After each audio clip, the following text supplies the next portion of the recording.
Olá pessoal, meu nome é Alexandre, sou professor de História do Brasil aqui do Personal Educa e vamos falar um pouquinho de Brasil, beleza? Vamos começar esse papo sobre Brasil falando sobre Brasil Colônia, galera. Na verdade, para começar a falar de Brasil Colônia, a gente precisa voltar um pouco antes, mais ou menos ali na época da crise do feudalismo. Por que a gente precisa voltar nessa época, galera? Porque, primeiro de tudo, a gente precisa ter noção de que houve, na Europa, uma reabertura do Mediterrâneo. O que isso quer dizer? Depois das cruzadas e tudo mais, a gente teve uma reabertura do comércio entre Europa e Ásia. Essa reabertura comercial, né, que se deu principalmente pelo Mediterrâneo, acabou acarretando uma série de coisas. O que acabou acarretando, por exemplo? Essa reabertura do comércio entre a Europa e a Ásia por meio do Mediterrâneo vai originar, né, um êxodo rural, né, vai ter como uma das consequências um êxodo rural onde a galera vai começar a sair dos feudos e ir para os burgos, para as cidades, para organizar as famosas feiras de comércio, né? Vai dar origem aí a uma nova classe social, né, que é a burguesia.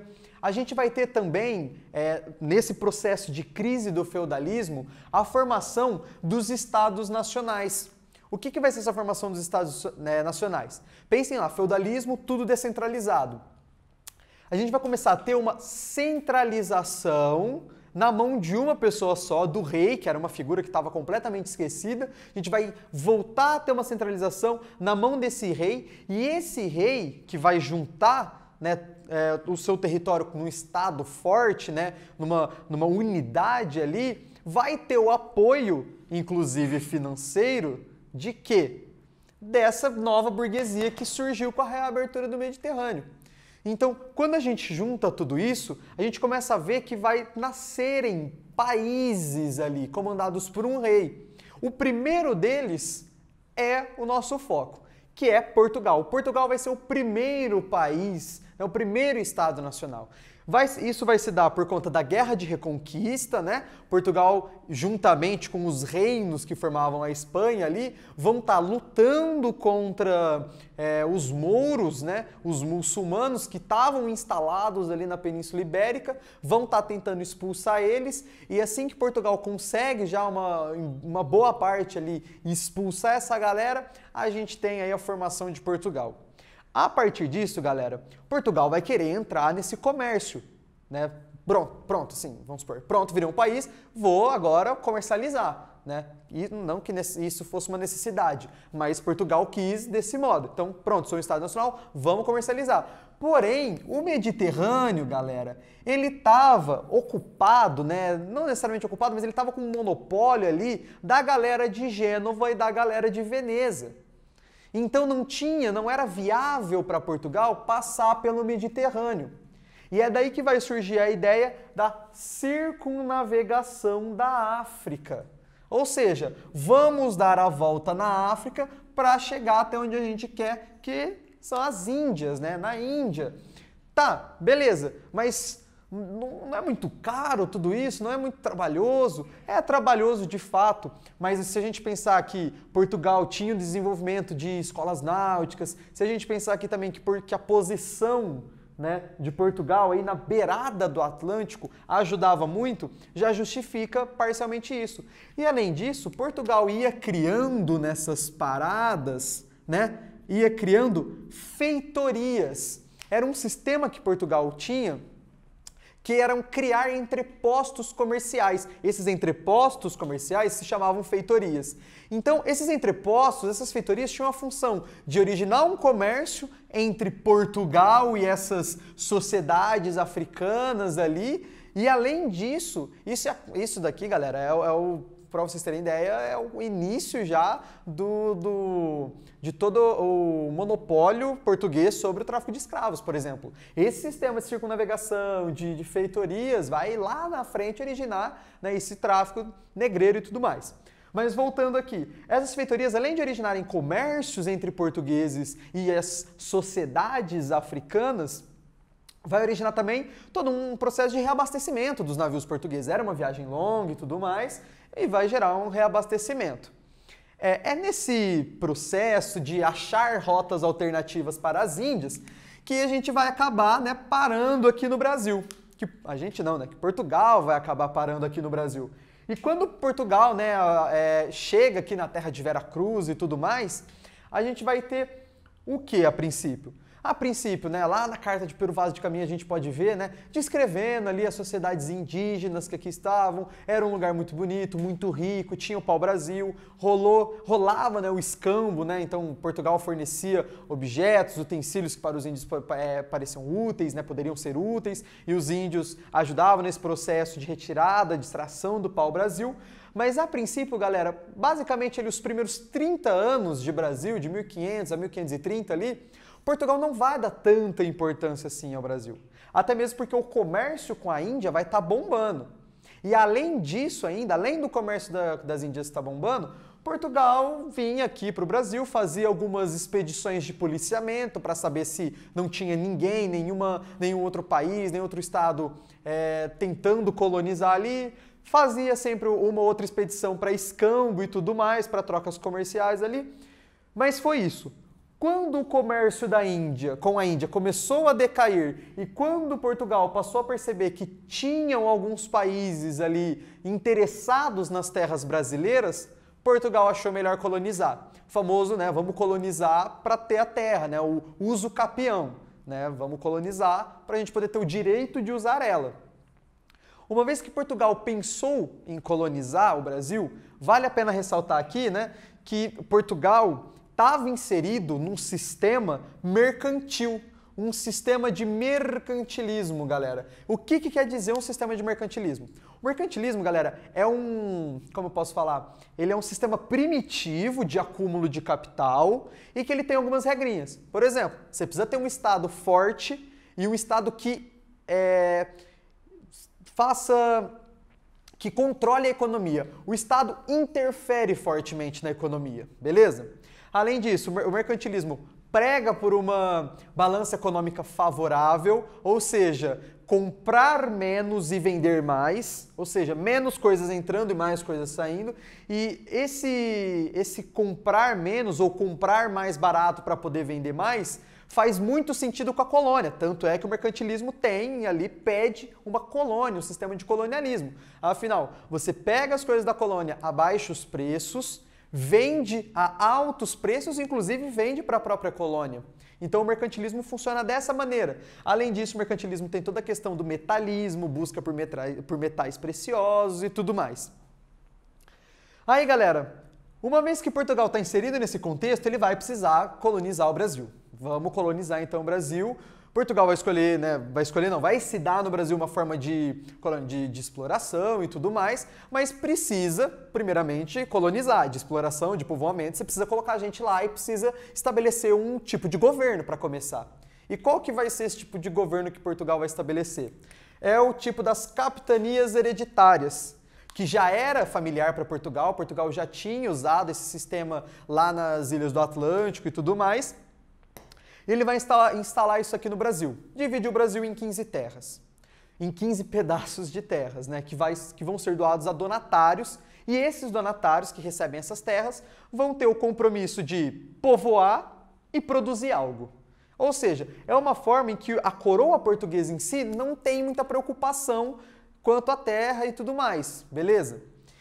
Esse sistema de capitanias não vai dar muito certo no Brasil porque, pela extensão, não vai rolar uma comunicação legal entre as capitanias, entre a coroa portuguesa, e aí Portugal vai decidir instalar um governo geral. Ou seja, Portugal vai pegar de volta para si uma dessas capitanias, em especial a capitania da Baía de Todos os Santos, e essa uma capitania que Portugal vai escolher vai sediar o governo geral, ou seja, vai ter um centro governamental dentro do Brasil para facilitar essa comunicação. Ah, então substituiu as capitanias. Não, ele veio para tentar melhorar as capitanias. As capitanias só vão se extinguir lá no século XVIII, lá na frente.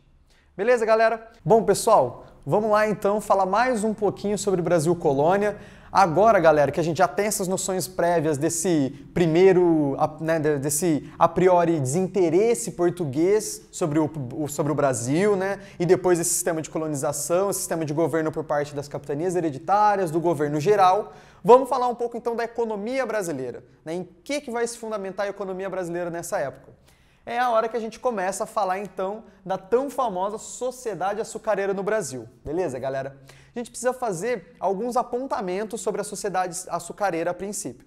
Primeiro deles, é com a sociedade açucareira, galera, que Portugal vai desenvolver, como a gente pode falar, Portugal vai escolher desenvolver o açúcar no Brasil, a cana-de-açúcar, por já estar familiarizado com esse produto. Portugal já desenvolvia isso nas ilhas do Atlântico.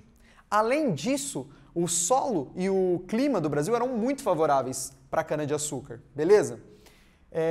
Que mais que vale a pena falar? O sistema que vai ser utilizado no Brasil vai ser o sistema do plantation, ou seja, aquele sistema de latifúndios, né, de monoculturas, né, só se planta aquilo, da mão de obra escrava, enfim, desse produto ser produzido para exportação, para o mercado externo. E quando a gente fala em mão de obra escrava, cabe aqui a gente fazer alguns apontamentos. Por exemplo, na década de 1570 que a gente vai começar a ter uma chegada massiva, né, de escravos a partir do tráfico negreiro português. Então vai ser a partir de 1570. Não coincidentemente, a década que a gente vai ter a chegada também dos jesuítas. Então os jesuítas vão chegar no Brasil em 1570, pegando todos os índios, né, a mão de obra, tirando a mão de obra indígena do mercado, para quê? Para catequizar eles nas famosas missões, né, as comunidades indígenas que os jesuítas construíam para catequizar os índios. E aí quem que vem para substituir esses indígenas? Justamente essa mão de obra africana, essa mão de obra escrava, né? Ah, não tinha antes disso mão de obra escrava? Tinha, mas a partir de 1570 que a gente vai ter com maior intensidade, com maior força, a mão de obra negra, escrava, africana entrando no Brasil. Beleza, galera? Outro fator importante a falar sobre a sociedade açucareira no Brasil é que demandava um capital muito grande que Portugal não tinha. E aí, Portugal vai fazer a primeira de suas grandes alianças, né, com outros países, com outros estados nacionais europeus, que vai ser com a Holanda. Então, Portugal vai estabelecer com a Holanda toda uma parceria ali, onde Portugal planta, colhe o açúcar e transforma em melaço, manda para a Holanda, né, a Holanda pega esse melaço, refina e distribui pela Europa. Então, a Holanda entrava com essa parte final do trabalho aí, também com um maior investimento de capital, que deixava para a Holanda, no final das contas, uma média ali de 70% dos lucros. Deixando para Portugal e para os senhores de engenhos do Brasil, um resto aí de 30% mais ou menos. Beleza? Então, desenhamos aí a sociedade açucareira no Brasil. É uma sociedade extremamente estratificada, os senhores de engenhos, os trabalhadores livres e os escravos, então era extremamente estratificada, né? A gente percebeu aí que tem a chegada dos jesuítas, então desenhada essa sociedade açucareira brasileira e tudo mais, a gente precisa entrar aqui na questão da União Ibérica. Por quê, galera? 1578, a gente vai ter o desaparecimento de Dom Sebastião, o que até então era o rei de Portugal. Ele vai desaparecer numa guerra, ainda né, num prolongamento da Guerra de Reconquista, ele vai desaparecer ali na Batalha de Alcácer Quibir, no norte da África, né, mais ou menos nessa região aqui do Marrocos, né, aqui em cima. Ele vai desaparecer lá, vai ficar ali sem um sucessor, acaba entrando o tio dele, mas o tio dele acaba morrendo também. E aí chegamos em 1580 com Portugal sem nenhum rei. Aí, depois de alguns conflitos, quem vai acabar assumindo é justamente Felipe II, rei da Espanha, galera. Isso vai originar o que a gente conhece, né, a tão famosa União Ibérica. Essa União Ibérica basicamente vai ser a Península Ibérica se transformando basicamente numa só propriedade ali, comandada pelo Felipe II, e automaticamente todas as colônias na América também vão ser de uma só pessoa, né? A mando da coroa espanhola, Felipe II e tudo mais. Aí coisas como, por exemplo, o Tratado de Tordesilhas vai perder a validade. O Tratado de Tordesilhas, que era esse tratado aí que tudo a 370 léguas de Cabo Verde eram terras de Portugal e dali para frente eram terras de Espanha, né? Então acaba acontecendo o quê? Tudo aqui acaba sendo de mando da Espanha e tudo mais. Outro problema que a União Ibérica, né, vai acabar acarretando é o seguinte, são as invasões estrangeiras. Como assim a União Ibérica vai acarretar as invasões estrangeiras? Pois é, a Holanda estava em guerra há um bom tempo já com a Espanha, né? A famosa Guerra dos 80 anos. Essa guerra era uma guerra ali onde a Holanda estava tentando se desvencilhar ali, né, dessa dependência da Espanha, então era uma guerra entre a Espanha e a Holanda. E a Holanda era quem refinava o açúcar brasileiro. A Espanha, numa forma de tentar enfraquecer a Holanda na guerra, vai parar de deixar que a Holanda refinasse, distribuísse e vice-versa. A Holanda também não vai querer fazer todo esse processo para ficar dando dinheiro, né, para a corte espanhola. Então vai romper essa relação da produção de açúcar no Brasil. Justamente por essas questões da Guerra dos 80 anos. Então, galera, a partir daí o que a gente vai ter? A Holanda vai querer, de qualquer forma, continuar produzindo esse açúcar, afinal, ela tinha esse monopólio junto com o Brasil, com Portugal. Então ela vai invadir o Brasil, numa primeira vez que não vai dar certo, mas num segundo momento, a Holanda vai sim conseguir se estabelecer no Brasil, mais ou menos aqui na região de Pernambuco, né, Recife, para ser mais exato, né, se não a maior região produtora de açúcar. E aí, a partir disso, galera, a gente vai ter não só o estabelecimento da Holanda nessa invasão, mas a criação de um governo, certo? A Holanda vai fazer parcerias com os senhores de engenho local e não só isso, vai estabelecer todo um sistema de governo que vai ser um período da história do Brasil, em especial do Nordeste, que vai ser o governo de Maurício de Nassau. Beleza, galera? Esse governo de Maurício de Nassau vai trazer uma série de mudanças para aquela região. Ele vai reurbanizar a cidade de Recife, vai trazer teatros, óperas, zoológicos, vai trazer também vários artistas europeus que vão pintar uma cara do Brasil e levar para fora, vai trazer cientistas que vão analisar a fauna e a flora brasileira. Então a gente vai ser realmente uma mudança. Porém, galera, com o fim da União Ibérica, né, a retomada de poder em Portugal pela dinastia de Bragança, Dom João IV vai ser o responsável por isso, por retomar o poder, né? Lembra aí, Dom João IV, 2 Joões depois, a família real vai vir para o Brasil com Dom João VI, mas isso fica para frente. A gente tem aqui que o Dom João IV é quem toma o poder, retoma o poder para Portugal. E com isso, né, com Portugal restabelecido, né, voltando a valer o Tratado de Tordesilhas e tudo mais, Portugal não vai conseguir se reconciliar com a Holanda vai ser expulsa do Brasil, e não só vai ser expulsa, como vai romper qualquer ligação, e a Holanda vai começar a produzir seu açúcar de beterraba lá nas Antilhas, lá em outros lugares, acabando desse modo com o monopólio açucareiro português, brasileiro na Europa. A partir disso, galera, afinal, a Holanda, além de estar produzindo seu açúcar de beterraba, ela tinha todo o capital para refinar e distribuir, coisa que o Brasil não tinha. Então, não é que o Brasil vai parar de produzir açúcar, mas vai diminuir drasticamente a produção e ainda vai ter a concorrência dos holandeses. Então, a partir disso, o Brasil vai começar uma interiorização do território para tentar encontrar outras economias, para tentar suprir, né, para tentar somar junto com o açúcar brasileiro, né, porque só o açúcar não estava mais rendendo o suficiente. Então o Brasil vai partir para esse processo de interiorização. Esse processo de interiorização vai gerar sim a descoberta de algumas novas economias, como as drogas dos sertões e tudo mais. A pecuária, vai ter todo um processo da pecuária sendo desenvolvida no Brasil. Mas esse processo de interiorização também, galera, a gente remete aí diretamente aos bandeirantes, é nesse período aqui que a gente vai ter as bandeiras, as monções, a galera entrando no território brasileiro para tentar descobrir mais coisas, né?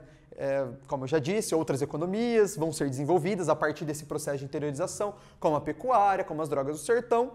Mas o mais interessante talvez seja que isso vai acabar por redefinir o território brasileiro. Afinal, a galera vai estar entrando aqui mais ou menos na região de São Paulo, né, capitania de São Vicente, e vai estar se ultrapassando a todo momento ali o Tratado de Tordesilhas. Isso vai originar, né, logo depois, né, o Tratado de Madrid, que é uma reestruturação dos limites das colônias portuguesas e espanholas a partir da questão do uti possidetis, do uso capião, do usar para ter, usar para possuir. Ou seja, o que isso quer dizer? Essa linha aqui já não correspondia mais a de quem era de qual território. Por quê? Porque os brasileiros, os bandeirantes já estavam dominando boa parte do território além Tordesilhas. Então, galera, esse Tratado de Madrid vai redefinir as fronteiras das colônias e vai dar uma nova cara, uma cara mais parecida com o que a gente tem hoje no Brasil. Claro que não é uma definição, um limite final. Não, porque a gente vai ter, por exemplo, a perda do Uruguai mais pra frente, a gente vai ter a compra do Acre, e tudo isso vai mudar ainda mais um pouco esses limites, né, entre Brasil e América Espanhola. Mas é importante ter uma noção que esse Tratado de Madrid ele vai ser muito importante porque ele vai configurar uma primeira cara de Brasil. Beleza, galera? E aí, esses bandeirantes vão originar mais ou menos ali comecinho do século XVIII, em 1700, a gente já vai ter a descoberta das primeiras jazidas de ouro e de metais preciosos na região das Minas Gerais. Mas isso, galera, fica para um papo futuro, beleza? Valeu! Bom, galera, vamos terminar o nosso papo então sobre Brasil Colônia? Para terminar esse papo de Brasil Colônia, a gente vai começar lá na mineração e vai até a independência. Mas para começar a falar sobre essa última parte de Brasil Colônia, né, vamos só recapitular, a gente teve todo o processo de interiorização do Brasil após os problemas lá envolvendo a Holanda, a sociedade açucareira, e aí com o processo de interiorização, logo ali em 1700, ali na virada do século, a gente vai encontrar as primeiras jazidas de ouro e de metais na região das Minas Gerais. Isso, galera, vai mudar completamente a visão, a realidade nacional. A começar pela mudança do eixo econômico. Se a gente lembrar, até então estava tudo concentrado ali no Nordeste, a capital do Brasil, os principais pontos produtores de açúcar e tudo mais. Porém, quando a gente descobre o ouro lá na região das Minas, no Sudeste brasileiro, a gente vai mudar o eixo econômico, tanto econômico quanto político, do Nordeste para o Sudeste. Essa mudança vai se dar, primeiro, porque a gente vai ter a produção de ouro, né? A produção de ouro é complicado, mas a extração de ouro, né, vai estar concentrado ali naquela região, vai ser por meio daquela região que a gente vai estar também a exportação desse ouro, levando para a corte portuguesa e tudo mais.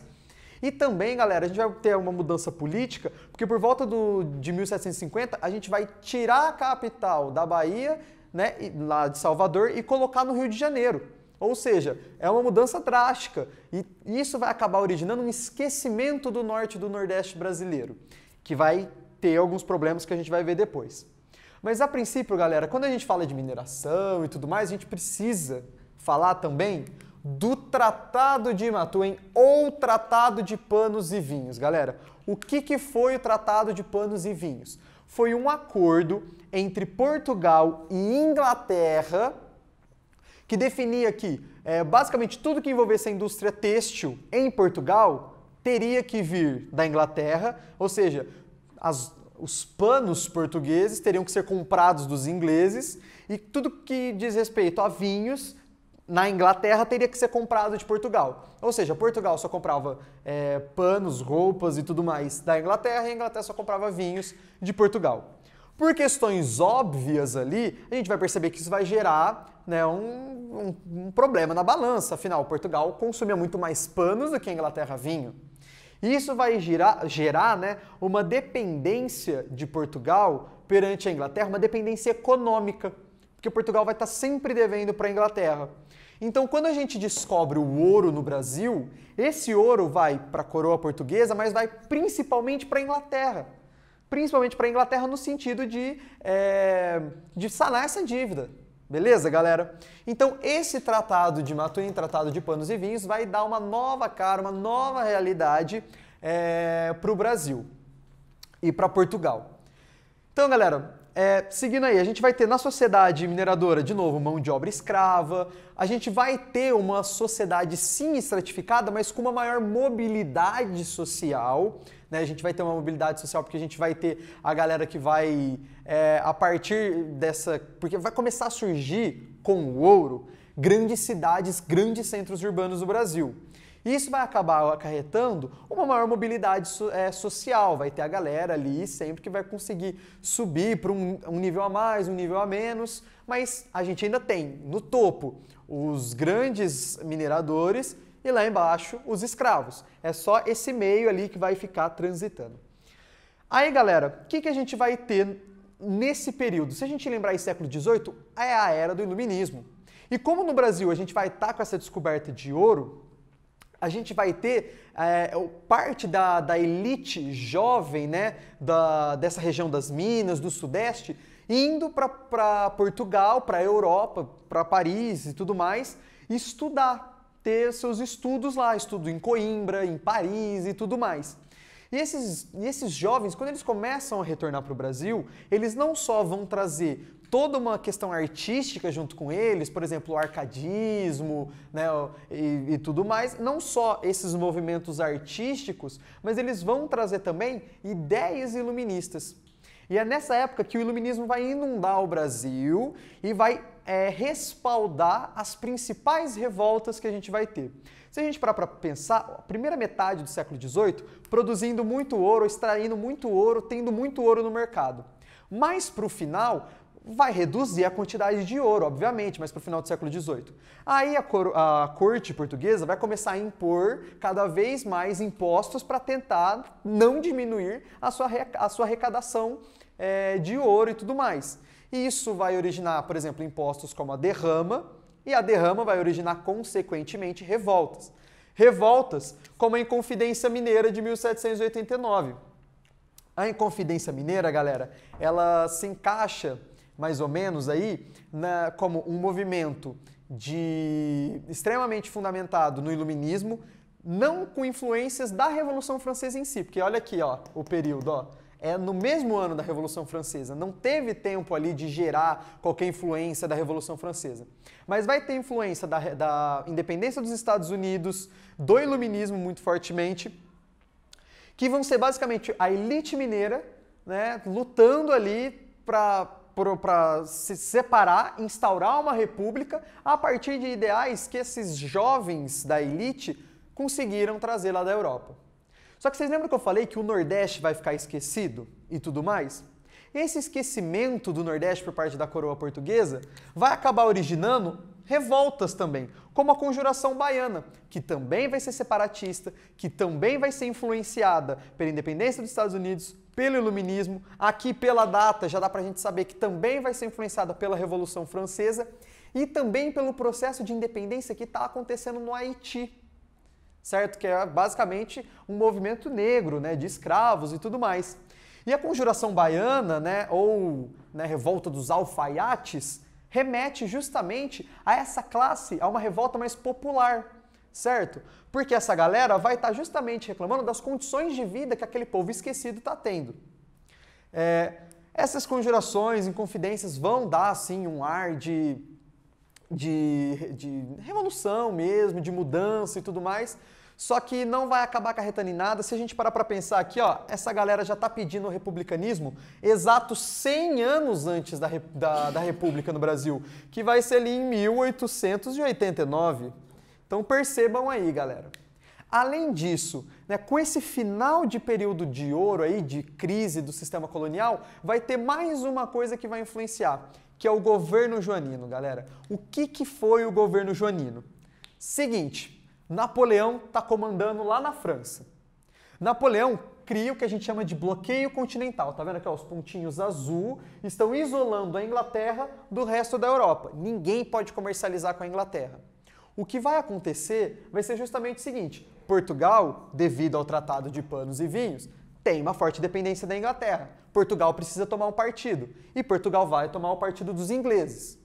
Napoleão começa a invadir a Península Ibérica. Nesse momento, os ingleses vão escoltar a família real portuguesa até o Brasil, até o Rio de Janeiro.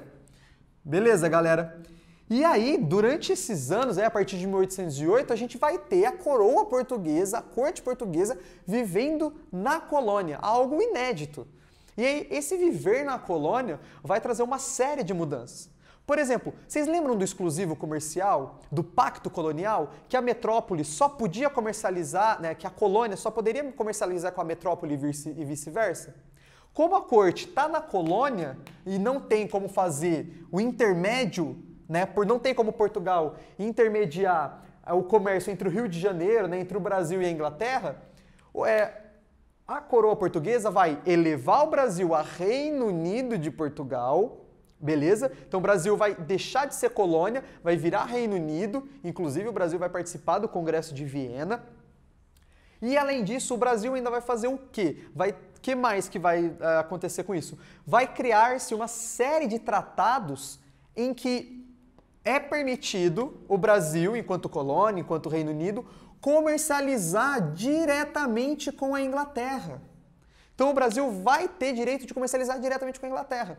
Além disso, a gente vai ter toda uma reurbanização do Rio de Janeiro, do Brasil. Afinal, a família real está vivendo aqui, então precisa melhorar a colônia. Então o Brasil vai sofrer também todo esse processo. Então, só para fechar aqui a questão do governo joanino, a gente tem mudanças econômicas, porque o Brasil vai poder comercializar diretamente com a Inglaterra, mudanças políticas, porque o Brasil vai virar, não só vai ter a família real aqui, mas vai virar Reino Unido e vai participar do Congresso de Viena.